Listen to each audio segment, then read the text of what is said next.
साम्राज्य न्यूज, सामान्यांचा असामान्य आवाज। रेशन कार्ड धारकासाठी नवीन नियम लागू।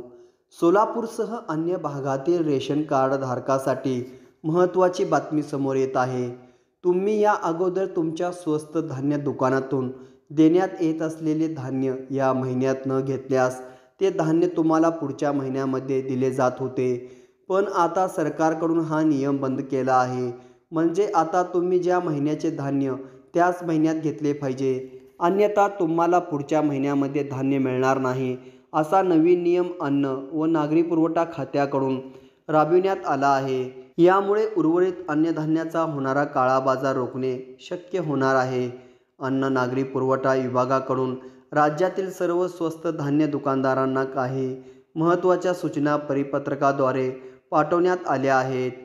शिधापत्रिका धारकांना प्रतिव्यक्ती 2 किलो गहू व 3 किलो तांदूळ देण्यात येत आहे। मात्र एकाच वेळी लाभार्थी धान्य घेऊन जात नाहीत, ज्या कारणाने लाभार्थ्यांना पुढील महिन्यात 7 दिवसाच्या आतमध्ये मागील महिन्याचे धान्य मिळत होते, अशी परवानगी दुकानदारांना सरकारने दिली होती। परंतु या कारणामुळे शिल्लक अन्नधान्याचा साठा व तसेच अतिरिक्त धान्याचा साठा याची बेरीज करण्याचे काम यापूर्वी रेशन विक्रेत्यांना करावे लागत होते।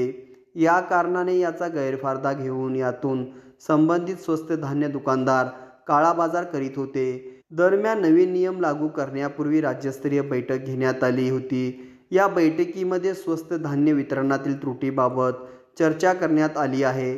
चालू महिन्यात लाभार्थ्यांची धान्य घेण्याची राहिले असेल ते धान्य घेण्यासाठी पुढील महिन्याच्या 7 तारखेपर्यंत मुभा देण्याऐवजी त्याच महिन्यात धान्य घेण्यासाठी सक्ती करण्यात यावी, असे ठरले।